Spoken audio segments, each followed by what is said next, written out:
अल्लाह अकबर। अब उसने आना था जिसने आलम का रंग बदलना था। अब उस शख्सियत की आमद होने वाली थी जिसकी वजह से ये कायनात बनाई गई है। लोग कहते हैं मीलाद क्यों मनाते हो?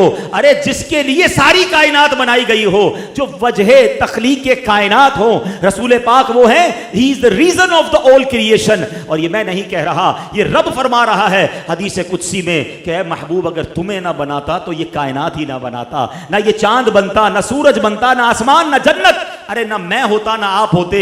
जिसकी वजह से मैं और आप दुनिया में आए हैं, जब उसकी विलादत की बारी आ रही है तो देखो दुनिया का रंग कैसे बदला जा रहा है। दुनिया को मैसेज क्या दिया जा रहा है। 55 दिन पहले पूरी दुनिया में यह शोर मच गया कि मक्के में एक ऐसा वाकया हुआ है कि अब काबे वालों को कोई नहीं हरा सकता।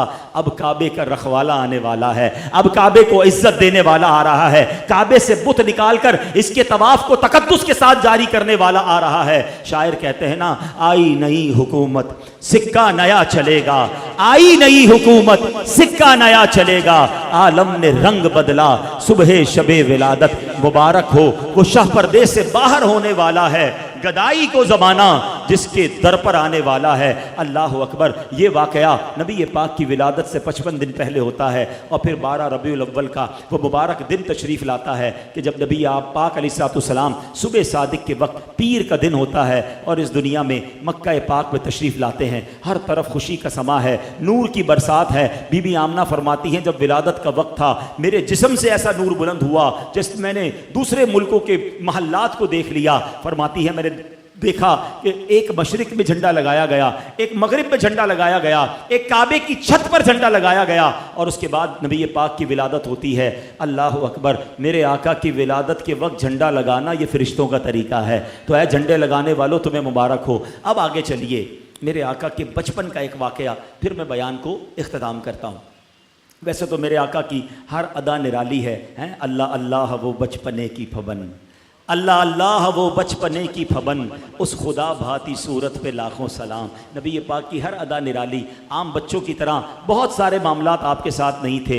आप खतना शुदा, नाफ कटी हुई, नाफ काटनी पड़ती है जब बच्चा पैदा होता है, नाफ बुरीदा हैं, खतना शुदा हैं, खुशबुओं में महके हुए, गुस्ल किए हुए मेरे आका दुनिया में तशरीफ़ लाते हैं। और जैसे ही दुनिया में आते हैं मेरे आका सजदे में चले जाते हैं। ज़बान मुबारक से रब्बे हबली उम्मती की सदाएँ हैं। सलातो सलाम में पढ़ते हो ना, रब्बे हबली उम्मती कहते हुए पैदा हुए, हक ने फरमाया कि बख्शा अस्सलातु वस्सलाम। तो कैसे आका हैं कि जो आते ही उम्मत को याद कर रहे हैं। सुभान अल्लाह। अब अरब के लोगों में ये दस्तूर था कि जब बच्चे छोटे होते थे तो वो उनको दूध पिलाने के लिए ज़रा देहातों में भेज देते थे। उसकी दो वजूहात थी, एक तो उनकी आबो हवा अच्छी होती थी, सेहत अच्छी हो जाए। दूसरा, अरब के लोगों को अपनी अरबी ज़बान से बड़ा प्यार होता था। वो समझते थे कि शहर में ज़बान जो है वो मिक्सअप हो जाती है, तो गांव की ज़बान जो है वो ज़रा असली ज़बान होती है, तो बंदे की फसाहत बेहतर हो जाए। तो बीबी हलीमा सादिया एक ऐसी दाई है। अब देखें कि कमाल देखो कि उस ज़माने में, उस वक्त, उस साल बहुत सारी दाइयाँ मक्के आईं और बड़े बड़े रईसों के बच्चे लेकर गईं। हमें किसी का नाम याद नहीं है, मगर एक ऐसी दाई जो आई तो दूध पिलाने थी, गरीब ख़ानदान से ताल्लुक़ रखती थी। खिदमत नबी पाक की 1450 साल हो गए। सीरत की हर किताब में दाई हलीमा का नाम मिलता है। मेरा नाम करेगा रोशन दो जग में नाम तुम्हारा। जिसने नबी पाक की गुलामी इख्तियार की, जिसने प्यारे आका के नाम को बुलंद किया, उनका चर्चा किया, अल्लाह ने उसके नाम बुलंद कर दिए। क्या खूब बात शायर लिखते हैं ना, फरमाते उनके जो गुलाम हो गए वक्त के इमाम हो गए, नाम लेवा उनके जो हुए उनके ऊंचे नाम हो गए। तो दाई हलीमा कहती मैं भी कमज़ोर थी, गरीब भी थी, खुद मेरे पास भी दूध बहुत कम आता था, अपना बच्चा मेरा दूध की वजह से बिलकता था। मैं मक्के पाक आई, सब दाइयों ने बच्चे ले लिए, मुझे किसी ने बच्चा नहीं दिया, मगर मैंने एक बच्चा देखा, चांद सा चेहरा, खूबसूरत चेहरा, नूरानी चेहरा, मगर कोई दाई उसे ना ले गई, क्योंकि नबी पाक की विलादत से पहले ही प्यारे आका के वालिद मोहतरम का विसाल हो गया था। दाइयों ने सोचा वालिद ही नहीं है, हमें माल नहीं मिलेगा, हमें तोहफे नहीं मिलेंगे। तो किसी ने बच्चे को नहीं लिया। आप सोचती हैं मैं खाली आई थी, खाली जाना नहीं चाहती थी, सोचा किसी ने नहीं लिया। जैसे बच्चे को देखा दिल में जगह बन गई। बड़ा प्यारा मुस्कुराता चेहरा था, नूरानी चेहरा था। मैंने सोचा खाली हाथ जाने से बेहतर है इसी बच्चे को साथ ले लेते हैं। अब सुभान अल्लाह, दाई अलीमा कहती जैसे ही बच्चे को गोद में लिया मेरे पास भी दूध बढ़ने लगा, मेरी बकरी के थन भरने लगे। हम सब घर वालों ने दूध पिया। मैंने अपने बच्चे को भी अपना दूध पिलाया। जनाब रसूलुल्लाह सल्लल्लाहु अलैहि वसल्लम ने भी दूध पिया। अब जब वापसी का सफ़र शुरू हुआ, कहती जब आ रही थी मेरा खच्चर भी लागर, मेरी ऊँटनी भी कमज़ोर, मेरी ऊँटनी सबसे पीछे रह जाती। कई बार काफले वालों ने कहा ए हलीमा तुम्हारी वजह से काफला रोकना पड़ता है, तुम्हारी ऊँटनी और तुम्हारा खच्चर पीछे रह जाता है।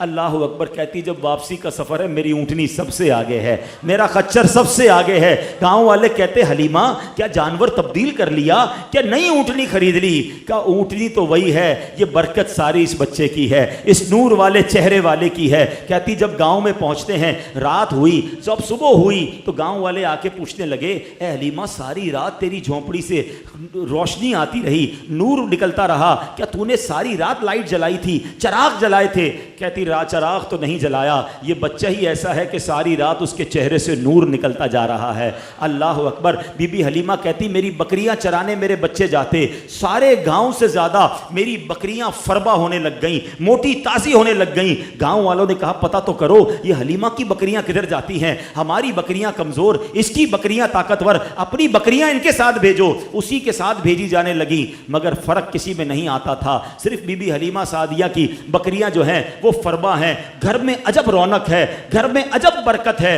वो शेर सुनते थे ना कि बीबी हलीमा सबको जा जा के क्या कहती थी कि ये कहती थी घर घर में जाकर हलीमा